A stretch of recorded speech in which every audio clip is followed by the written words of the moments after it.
ಬೈನರಸಪುರ, ಈ ಕಟ್ಗೆನಹಳ್ಳಿ ಅಂದರೆ ಅಂದರೆ ಇದು ರಕ್ತಚಂದನ ರೆಸ್ಟೋರೆಂಟ್.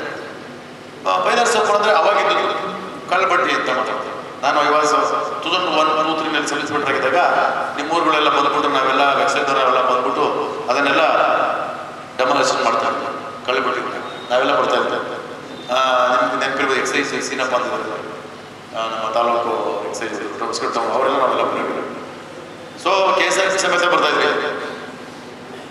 ಆದರೆ ಈಗ ಅಂಥ ವಾತಾವರಣ ಇಲ್ಲ, 100% ವಾತಾವರಣ ಇಲ್ಲ. ಅಲ್ಲ, ನಮಗೆ ಗೊತ್ತು, ಇಲ್ಲ ನಾವೇ ಕೊಡ್ತಾ ಇದ್ದೇವೆ,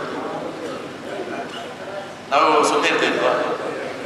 ಆದರೂ ಸಹ ಕೆಲವರು ಇನ್ನೂ ಸಹ ಸಣ್ಣ ಪುಟ್ಟ ಸ್ವಲ್ಪ ಡ್ರಗ್ಸು ಬೇರೆ ಬೇರೆ ಸಣ್ಣ ಪುಟ್ಟ ದಂಧೆಗಳಲ್ಲಿ ಕೆಲವರು, ಈಗ ನಾನು ಹೇಳಿದ್ರೆ ಒಂದು 2% ಇರಬೇಕು ಅನ್ಕೋತೀನಿ ನನ್ನ ಅಭಿಪ್ರಾಯದಲ್ಲಿ.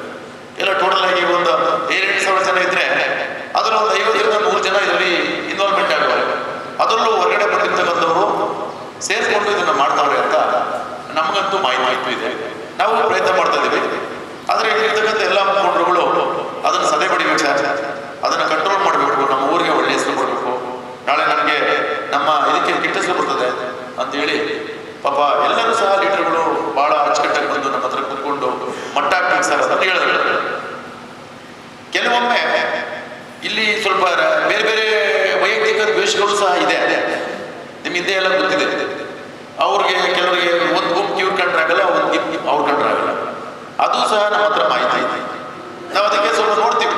ಯಾರೇ ಬಂದ್ಬಿಟ್ರು ಸರಿ ಇಲ್ಲ ಅಂತ ಬಂದು ಹೇಳಿದ ತಕ್ಷಣನೇ ಅವ್ರೇನು ಅಂತ ಹೋಗ್ಬಿಟ್ಟು ತೊಗೊಂಡ್ಬಿಡಲ್ಲ. ನಾವು ಪ್ರತ್ಯಕ್ಷ ನೋಡೋಣ, ಪ್ರಮಾಣಿಸಿ ನೋಡ್ತೀವಿ. ನಾವು ನಮ್ಮ ಶಾಸ್ತ್ರಕ್ಕೆ ಅದೇ ಹೇಳ್ತೀವಿ, ನೋಡಲ್ಲ ಆ ಥರ ಗುಂಪಿದೆ, ನೀನು ದಿಢೀರ್ಗೆ ಹೇಳಿದ್ರು ಅಂತ ಕೇಳ್ಬೇಡ, ನಿನ್ನ ಕಣ್ಣಿಗೆ ಅವರು ಸರಿ ಇಲ್ಲ ಅಂದರೆ ನೀನು ಕಂಟ್ರೋಲ್ ತಗೋಂತ ನಾವೆಲ್ಲ ಇನ್ಸ್ಟ್ರಕ್ಷನ್ ಕೊಟ್ಟರು ಅಂತ ಅವರು ಅದನ್ನೇ ಮಾಡ್ತಾ ಇರ್ತಾರೆ.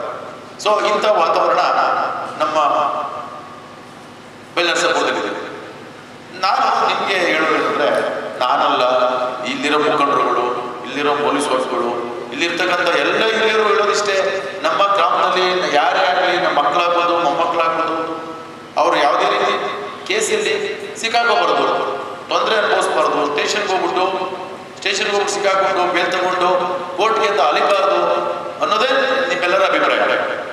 ಆದರೂ ಸಹ ನಾವು ಎಷ್ಟೇ ಕಂಟ್ರೋಲ್ ಮಾಡಿದ್ರು, ಎಷ್ಟೇ ನೀವೆಲ್ಲ ತಿಳುವಳಿಕೆ ಹೇಳಿದ್ರು, ನಮ್ಮ ಕಾನೂನುಗಳು ಭದ್ರತೆ ಇದ್ರೂ ಸಹ ಅವರು ಅಪರಾಧನ ಮಾಡ್ತಾನೆ ಇರ್ತಾರೆ. ಆರೋಪ ಅದು ನಾನು ಹೇಳಿದಲ್ಲ, ಎಲ್ಲರೂ ಅಲ್ಲ, ಒಂದು 8-9 ಜನಕ್ಕೆ ಒಂದು 100 ಜನ ಮಾಡ್ಬೋದು. ಆದರೆ ಅವರು ಮಾಡೋದ್ರಿಂದ ಇಡೀ ಊರಿಗೆ ಕೆಟ್ಟ ಹೆಸರು ಬರ್ತದೆ, ಇಡೀ ಊರಿಗೆ ಕೆಟ್ಟ ಹೆಸರು ಬರ್ತದೆ. ಅದನ್ನ ನೀವೇನು ಮಾಡಬೇಕು ಅಂತ ಒಂದು ಏನಿದ್ದಾರೆ ಆ ಕೆಟ್ಟ ಹುಳುಗಳು ಇರ್ತೀವಲ್ಲ ಅಂಥವ್ರಿಗೆ ನೀವು ನಿಮ್ಮಲ್ಲೇ ಮಟ್ಟ ಹಾಕ್ಬೇಕು. ನಮ್ಮ ಲೆವೆಲ್ ಬರಬಾರ್ದು. ಮಟ್ಟ ಹಾಕೋದಂದ್ರೆ ಅರ್ಥ ಏನು? ಕಂಟ್ರೋಲ್ ಮಾಡಿ ಅಂತ ಅರ್ಥ. ಆಮೇಲೆ ಬೇರೆ ಥರ ತಿಳ್ಕೊಳಕ್ಕೆ ಹೋಗ್ಬಿಡಿ. DSP ಹೇಳೋರೆ ಮಟ್ಟ ಹಾಕಿ ಅಂತ ಮಟ್ಟ ಹಾಕ್ಬಾರ್ದು ಹಂಗೆ ಅನ್ಕೊಳಕ್ಕೆ. ನಾನು ಹೇಳಿದ್ದು ನಿಯಂತ್ರಣ ಮಾಡಿ, ಕಂಟ್ರೋಲ್ ಮಾಡಿ ಅಂತ. ನಾನು ನೋಡಿ, ಒಂದು ನೀವು ನಾನು ನೀವು ಇತಿಹಾಸ ಅರ್ಥ ಮಾಡ್ಬೋದು. ನಾನು ಈ ರೀಸೆಂಟ್ ಮಾತಾಡ್ತಿದ್ರೆ ಈ ಗುಜರಿ ಅಂಗಡಿಯಲ್ಲಿ ನೀವೇ ಇರ್ತೀರಿ, ಹೌದಾ? ಸಣ್ಣ ಸಣ್ಣ ಅಂಗಡಿಗಳಲ್ಲಿ ನೀವೇ ಇರ್ತೀರಿ. ನಮ್ಮ ಸಂಗೀತವರು ಮುಖಾಂತರ ನೀವು ಯಾಕೆ ಒಳ್ಳೊಳ್ಳೆ ಮಾಡ್ತಾ ಇದ್ದಾರೆ, ಎಜುಕೇಷನ್ಸ್ ಎಲ್ಲ ಮಾಡಿದ್ದಾರೆ, ಒಳ್ಳೊಳ್ಳೆ ಎಜುಕೇಷನ್ ಮಾಡಿ ಒಳ್ಳೆ AS ಆಫೀಸರ್ ಆಗಿದ್ದಾರೆ, ಡಾಕ್ಟರ್ಸ್ ಆಗಿದ್ದಾರೆ, 100 ಜನಕ್ಕೆ ಸೇವೆ ಮಾಡ್ತಾವ್ರೆ. ಅದೇ ಥರ 100 ಎಲ್ಲ ಮಾಡ್ತಾ ಇದ್ದಾರೆ, ಇಲ್ಲ ಅಂತ ಹೇಳಲ್ಲ. ಆದರೂ ಸಹ ಇನ್ನೂ ಹೆಚ್ಚಿನ ಪ್ರಮಾಣದಲ್ಲಿ ಆಗಬೇಕು.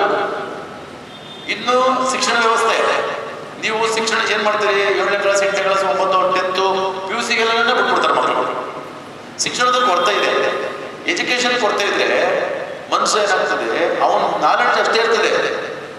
ಅವನ ಎಜುಕೇಷನ್ ಓದ್ಬಿಟ್ಟು ಅವನಿಗೆ ಉದ್ಯೋಗ ಸಿಗೋದು ಬೇಡ, ಸರ್ಕಾರಿ ಉದ್ಯೋಗ ಸಿಕ್ಕಲೇಬೇಕು ಅಂತೇನಿಲ್ಲ. ಆದರೆ ಜ್ಞಾನ ಮಟ್ಟ ಇದೆಯಲ್ಲ, ಆ ಜ್ಞಾನ ಮಟ್ಟ ವೃದ್ಧಿಸ್ಕೊಂಡ್ರೆ ಅವನು ಸಮಾಜದಲ್ಲಿ ಹೇಗೆ ಬೇಕಾದರೂ ಬದುಕಲ್ಲ, ಏನು ಬೇಕಾದ್ರೂ ಎದುರಿಸಬಲ್ಲ. ಈಗ ನಾವೇ ಅನ್ಕೊಳ್ಳಿ, ಉದಾಹರಣೆ ಎಕ್ಸಾಂಪಲ್ ಹೇಳೋದು, ಈಗ ನಾವೇ ಒಬ್ಬನೇ ತಗೊಂಡು ಹೋಗ್ಬಿಡ್ತೀವಿ, ನೀವು ತಪ್ಪು ಮಾಡಿದ್ದೀವಿ, ನಿಮಗೆ ನಾಲೆಡ್ಜ್ ಇರೋದಿಲ್ಲ, ಕರ್ಕೊಂಡು ಹೋಗ್ಬಿಡ್ತೀವಿ, ಯಾರು ಕರ್ಕೊಂಡು ಹೋಗ್ಬಿಡ್ತೀವಿ. ನಾವೇನು ಸೆಕ್ಷನ್ ಹಾಕಿದ್ದೀವಿ, ಏನು ಅವ್ರಿಗೆ ಕಾನೂನಿಗೆ ಕ್ರಮ ಸಿಗುತ್ತೆ, ನಿಮಗೂ ನಾಲೆಡ್ಜ್ ಇರೋದಿಲ್ಲ.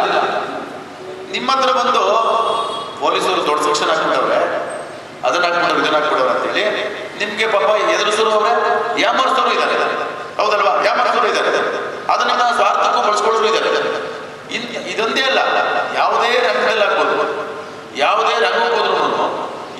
ಲಿಮಿಟೇಷನ್ಸ್ ಇಲ್ಲ ಅಂತಂದ್ರೆ ಇಂಥ ವಾತಾವರಣ ಸೃಷ್ಟಿ ಆಗ್ತದೆ. ದಯವಿಟ್ಟು ಅದಕ್ಕೋಸ್ಕರ ನೀವು ಶಿಕ್ಷಣ ವ್ಯವಸ್ಥೆಗೆ ಹೆಚ್ಚಿನ ಮಹತ್ವ ಕೊಡಲು ಅವರು ಬಿಸ್ನೆಸ್ ಇವತ್ತು ಬೇಜಾನಿದೆ. ಸಾಫ್ಟ್ವೇರ್ ಇಂಜಿನಿಯರ್ಗಳು, ಡಾಕ್ಟರ್ಗಳು, ಪ್ರೈವೇಟ್ ಬಿಸ್ನೆಸ್ಗಳು ಏನ್ ಬೇಕಾದ್ರೂ ಮಾಡ್ಬೋದು. ಆರ್ಥಿಕ ಉದಾರೀಕರಣ ಆಯ್ತಲ್ಲ, ಗ್ಲೋಬಲ್ ಲಿಬರೇಷನ್ಸ್, ಎಕನಾಮಿಕ್ ಲಿಬರೇಷನ್ಸ್ ಆದ್ಮೇಲೆ ಎಲ್ಲಿ ಬೇಕಾದ್ರೂ ಹೋಗ್ಬೋದು. ನೀವು ಮೊದಲು ಸೌದಿ ಹೋಗ್ತಿದ್ರಿ, ದುಬೈಗೆ ಹೋಗ್ತಿದ್ರಿ ಅಲ್ವಾ? ಇಂಡಿಯಾದಲ್ಲಿ ಎಷ್ಟು ಮಾಡೋಕ್ಕಾಗಲ್ಲ, ಎಷ್ಟು ಬಿಸ್ನೆಸ್ ಮಾಡೋಕ್ಕಾಗಲ್ಲ ಇಂಡಿಯಾದಲ್ಲಿ. ನೀವು ತಿಂಕ್ ಮಾಡಿ. ನೀವು ನಿಮ್ಮ ಮಕ್ಕಳಿಗೆ ಉತ್ತೇಜನ ಕೊಡಬೇಕು. ಮಕ್ಕಳುಗಳನ್ನು ಅರ್ಥ ಮಾಡ್ಕೋ. ಯುವಕರುಗಳು ಸುಮಾರು ಜನ ಇಲ್ಲ, ಯುವಕರು ನೋಡಿದ್ದೀರಿ ನೀವೆಲ್ಲ. ನಾನು ನೂರ್ಖಾನ್ ಸರ್ ಹೇಳ್ತಿದ್ದೆ ಲಾಸ್ಟ್ ಟೈಮ್. ನೋಡಿ, ಒಂದಷ್ಟು ಜನ ಈ ಡ್ರಗ್ಸ್ ನಮ್ಮ ಟೌನಲ್ಲಿ ಕಾಜಿಯಾಮರಿ ಒಂದು 10 ಜನ ಹುಡುಗರು ಲಿಮಿಟ್ಸ್ ಇನ್ವಾಲ್ವ್ಮೆಂಟ್ ಆಗಿದೆ ಡ್ರಗ್ಸ್ ತಗೊಳ್ಳೋಕೆ. ಫಸ್ಟ್ ಟೈಮ್ ನಾವು ಕರ್ಕೊಂಡ್ಬಂದು ಅವ್ರಿಗೆ ಬೆಡ್ ಎತ್ತಿ ಏನೋ ಸ್ಟೂಡೆಂಟ್ಸು ಸರಿ ಹೋಗ್ತಾರೆ ಅಂತ ತಂದೆಗಳು ಬಂದು ತುಂಬ ರಿಕ್ವೆಸ್ಟ್ ಮಾಡ್ಕೊಂಡು ಅವರು ನಾವು ಬಿಟ್ವಿ. ಯಾಕಂದ್ರೆ ಮಾನವೀಯತೆ ಎಲ್ಲ ಥರನೂ ಮಕ್ಕಳುಗಳು, ಚಿಕ್ಕ ಮಕ್ಕಳುಗಳು ಅಥವಾ ಸ್ಕೂಲ್ ಮಕ್ಕಳು ತಪ್ಪು ಮಾಡಿದಾಗ ಹೇಗೆ ಎಲ್ಲ ಕಾನೂನು ತಿಳಿಸ್ಕೊಡ್ತಿದ್ದಿಲ್ಲ. ಯಾವುದೇ ಕಾನೂನಿನಿಂದ ಕರುಣೆ ಮತ್ತೆ ಮಾನವೀಯತೆ ಇರಬೇಕು. ಒಮ್ಮೂರಾಗಿ ಶಾಸನ ನಾವು ಮಾಡೋಕ್ಕಾಗಲ್ಲ ಅಲ್ವಾ? ಕಾನೂನು ಇರ್ಬೇಕು. ಜಡ್ಜ್ ಹೋದ್ರು ಹೋದ್ರು, ನ್ಯಾಯಾಲಯಕ್ಕೆ ಹೋದ್ರು ಒಂದ್ಸಾರಿ ಅವಕಾಶ ಕೊಡ್ತಾರೆ. ಸೊ ಹಾಗಾಗಿ ನಾವು ಅವ್ರನ್ನ ಬಿಟ್ಕೊಳ್ಸ್ಬೇಕು. ಮತ್ತೆ ಹೇಗೆ ರಿಪೀಟ್ ಮಾಡಿದ್ರು ಅದನ್ನ ನಮ್ಮ ಕಾನೂನು ದುರುಪಯೋಗಪಡಿಸ್ಕೊಂಡ್ರು. ಕೊನೆಗೆ ಏನ್ ಮಾಡಿದ್ವಿ? ಅವ್ರನ್ನ ಅರೆಸ್ಟ್ ಮಾಡಿದ್ವಿ, ಜೈಲ್ ಕಳಿಸಿದ್ವಿ. 1 ತಿಂಗಳು ಜೈಲಲ್ಲಿ ಡ್ರಗ್ಸ್ ತಗೊಂಡು 9 ಜನ ಡ್ರಗ್ಸ್ ತಗೊಂಡು 1 ತಿಂಗಳು ಜೈಲಲ್ಲಿ. ಸರಿ, ಈಗೇನು ತಾವು ತೊಂದರೆ ಆಗ್ತದೆ ನೀವು ಹೇಳಿ. ನಮ್ಮ ಗೊತ್ತಿದೆ ವಿಷಯ. ಈಗೇನಾಗ್ತದೆ ತೊಂದರೆ ಗೊತ್ತಾ? ಈಗ ನಾವು ಕೇಸ್ ರಿಜಿಸ್ಟರ್ ಮಾಡಿದ್ವಿ, ಅರೆಸ್ಟ್ ಮಾಡಿ ಜೈಲ್ ಕಳಿಸೋದು. ಕಂಪ್ಲೇಂಟ್ ಯಾರು? ನಾವೇ. ಈಗ ಇವ್ರು ಹೊಡಿತಾರೆ, ಇವ್ರು ಹೊಡಿತಾರೆ, ಕೋರ್ಟ್ನಲ್ಲಿ ರಜೆ ಮಾಡ್ಕೊಂಡ್ಬಿಡ್ತೀವಿ. ಬಟ್ ನಾವು ಕಂಪ್ಲೇಂಟ್ ಆದ್ರೆ ಪೊಲೀಸ್ನವರು ಕೋರ್ಟ್ಗೆ ಹೋಗ್ಬಿಟ್ಟು ಕೋರ್ಟ್ನಲ್ಲಿ ನ್ಯಾಯಾಲಯದಲ್ಲಿ ಇಲ್ಲ ಅಂತ ಹೇಳುವಾಗಿಲ್ಲ, ಇವನು ಮಾಡಿದ್ದಾನೆ ಅಂತಲೇ ನಾವು ಹೇಳ್ತೀವಿ. ಅವಾಗ ಏನಾಗ್ತದೆ? ಅವನಿಗೆ ಕನ್ವಿಕ್ಷನ್ ಅಂದ್ರೆ ಶಿಕ್ಷೆ ಆಗ್ತದೆ. ಶಿಕ್ಷೆ ಅಂದ್ರೆ ಏನಾಗ್ತದೆ ಅವನ ಜೀವನ? ಈಗ ನಮ್ಮಲ್ಲಿ ICGS ಅಂತ ಇದೆ, ನಮ್ಮಲ್ಲಿ ರೆಕಾರ್ಡ್ ಆಗ್ತದೆ. ಇದು ಒಂದು ಸಾರಿ ರೆಕಾರ್ಡ್ ಆದರೆ throughout India, not Hosakote, not Nandagudi, ಇಡೀ ಬೆಂಗಳೂರಲ್ಲ, ಇಡೀ ಇಂಡಿಯಾದಲ್ಲಿ ಅವನ ಹೆಸರು ರಿಫ್ಲೆಕ್ಟ್ ಆಗ್ತದೆ. ನಾಳೆ ಅವನಿಗೆ ಜಾಬ್ ಸಿಗ್ತದೆ ಅಂದ್ಕೊಡ್ರಿ. ಜಾಬ್ ಯಾವುದೋ ಒಂದು ಉದ್ಯೋಗ ಸಿಕ್ತು, ದುಬೈನಿಗೆ ಹೋಗ್ತಾನೆ, ಸೌದಿ ಹೋಗ್ತಾನೆ, ಪಾಪ ಏನೋ ಒಂದು ಉದ್ಯೋಗ ಸಿಕ್ಬಿಡ್ತೀನೋ, ಮಂತಿನ ಕೆಲಸ ಮಾಡ್ಬೋಣ, ಈಗ ನನ್ನ ಸೌದಿಗೆ ಹೋಗ್ಬೇಕು ಅಂತ. ಈಗ ಅವನಿಗೆ ಪಾಸ್ಪೋರ್ಟ್ ಬೇಕು. ಪಾಸ್ಪೋರ್ಟ್ ಮಾಡಿಸೋಣಂದ್ರೆ ಕೇಸಲ್ಲಿ ಇರ್ತಾನೆ, ಅವ್ರಿಗೆ ಪಾಸ್ಪೋರ್ಟ್ ಇಲ್ಲ. ಅರ್ಥ ಮಾಡ್ಕೊಳ್ಳಿ. ಪಾಸ್ಪೋರ್ಟ್ ಇಲ್ಲ ಅಂದ್ರೆ ವೀಸಾನೂ ಇಲ್ಲ. ಇನ್ನು ಪಾಸ್ಪೋರ್ಟ್ ಇಲ್ಲ ಅಂದ್ರೆ ಹೊರಗಡೆ ಹೋಗಕ್ಕೆ ಆಗೋದಿಲ್ಲ. ಅದು ನಂಬರ್ 1. ನಂಬರ್ 2, ಇಲ್ಲಿ ಯಾವ್ದಾರ ಪ್ರೈವೇಟ್ ಕಂಪ್ನಿಗಳಲ್ಲಿ ಕೆಲಸ ಸೇರ್ಕೋಬೇಕು. ಲಿಮಿಟೆಡ್ ಕಂಪ್ನಿಗಳಲ್ಲಿ, ಏನೋ ಸಣ್ಣ ಪುಟ್ಟ ಅಂಗಡಿಗಳಲ್ಲಿ ಕೇಳಲ್ಲ, ಪ್ರೈವೇಟ್ ಕಂಪ್ನಿಗಳಲ್ಲಿ ಸೇರ್ಕೋಬೇಕು. ಅವರು ಇವ್ರದ್ದು ನಡತೆ ಪ್ರಮಾಣ ಪತ್ರ ಕೇಳ್ತಾರೆ, ಕ್ಯಾರೆಕ್ಟರ್ ಸರ್ಟಿಫಿಕೇಟ್ ಅಂತ ಕೇಳ್ತಾರೆ. ಪೊಲೀಸ್ ಸ್ಟೇಷನ್ ಬರ್ಸ್ಕೊ ಬನ್ನಿ ಅಂತ ಹೇಳ್ತಾರೆ. ಅವಾಗ ಏನ್ ಮಾಡ್ತಾರೆ? ನಾವು ಬರ್ಕೊಡ, ಅಲ್ಲೂ ಬರ್ಕೊಡಲ್ಲ. ಅರ್ಥ ಮಾಡ್ಕೊಳ್ಳಿ. ಅಲ್ಲಿ ಏನಾಯ್ತು? ಒಂದು ಒಳ್ಳೆ ಉದ್ಯೋಗ ಹೋಗೋದು, ಒಂದು ಒಳ್ಳೆ ಸ್ಥಾನಕ್ಕೆ ಹೋಗೋದು ತಪ್ಪು. ಅವನು ಆ ಕ್ಷಣ ತಪ್ಪು ಮಾಡಿರ್ತಾನೆ. ಅವನು ಮುಂದಕ್ಕೆ ನಾನು ಮಾಡಲ್ಲ ಅಂತ ಹೇಳ್ತಾನೆ. ಆಯ್ತು, ಮುಂದಕ್ಕೆ ಮಾಡೋದು ಬೇಡ. ಅವನು ಈಗ ಮಾಡಿರೋದು ಕೇಳಿ. ಸರಿ, ಆ ಕೇಸ್ ಮುಕ್ತಾಯ ಆಗ್ಬೇಕು. ಕೇಸ್ ಮುಕ್ತಾಯ ಎಷ್ಟು ವರ್ಷ ಬೇಕು? ಮಿನಿಮಮ್ 6 ರಿಂದ 7 ವರ್ಷ, 8 ವರ್ಷ ಬೇಕು. ಹೌದಾ? ನಾಳೆ ಬೆಳಗ್ಗೆ ಕ್ಲೋಸ್ ಆಗ್ಬಿಡಲ್ಲ. ಸರಿ, ಅಷ್ಟೊತ್ತಿಗೆ ಏನಾಗ್ತದೆ?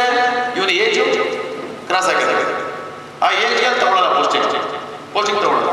ನೋಡಿ, ಈ ಥರದಂತ ಇದೊಂದೇ ಅಂತಲ್ಲ, ಯಾವುದೇ ಕೇಸ್ ಆಗ್ಬೋದು. ಮರ್ಡರ್ ಕೇಸ್ ಆಗ್ಬೋದು, ಕೊಲೆ ಕೇಸ್ ಆಗ್ಬೋದು, ಡ್ರಗ್ ಕೇಸ್ ಆಗ್ಬೋದು, ಪ್ರತಿಯೊಂದು ಯಾವುದೇ ಕೇಸ್ಗಳಾದ್ರೂ ಈ ರೀತಿಯಾದಂಥ ಒಂದು ಸಂದರ್ಭಗಳನ್ನ, ಸನ್ನಿವೇಶಗಳನ್ನ ನಮ್ಮ ಜನ ಎದುರಿಸಬೇಕಾಗ್ತದೆ. ದಯವಿಟ್ಟು ಆದ್ರಿಂದ ನೀವು ಇಲ್ಲಿ ಇರ್ತಕ್ಕಂಥ ಹಿರಿಯರು ನೋಡಿ, ನೆನ್ನೆ ತಾನೇ ಈದ್ ಮಿಲಾದ್ ಒಳ್ಳೆ ಹಬ್ಬ ಮಾಡಿದ್ರಿ. ಮೊಹಮ್ಮದ್ ಪೈಗಂಬರ್ ಅವರು, ಕೊನೆಯ ಪ್ರಭಾತ್ ಅವರು, ಅವರು ಶಾಂತಿ ದೂತ. ಈದ್ ಮಿಲಾದ್ ಯಾಕೆ ಮಾಡ್ತೀರಿ ನೀವು? ಶಾಂತಿ ದೂತ. ಅವರು ಇಡೀ ದೇಶಕ್ಕೆ ಅಲ್ಲ, ಇಡೀ ಪ್ರಪಂಚಕ್ಕೆ ಸೌದಿ ಅಂತ ದೇಶಗಳಲ್ಲಿ ರಕ್ತಪಾತ ಸಂದರ್ಭದಲ್ಲಿ ಶಾಂತಿ, ಸಹನೆ, ಪ್ರೀತಿ, ಕರುಣೆಯನ್ನ ಬಿಟ್ಟೋದಂತವರು ಕುರಾನ್ ಬರೆದಾನೆ. ಅವ್ರು ಎಷ್ಟು ನಾಲೆಡ್ಜ್ ಇರ್ತವ್ರಿಗೆ. ಅದನ್ನ ನೀವು ಓದು ತಿಳ್ಕೊಂಡು ಅದನ್ನ ಏನೇನೋ ಅವರು ಅದನ್ನ ಏನೇನು ಹೇಳಿದರೆ ಉಪದೇಶಗಳನ್ನ, ಏನೇನು ಹೇಳಿದರೆ ಆ ಗುರುಗಳು, ಅದನ್ನ ನೀವು ಅದರಲ್ಲಿ ಒಂದು 10% ಅಳವಡಿಸ್ಕೊಂಡ್ರೆ ಸಾಕು ಜೀವನದಲ್ಲಿ.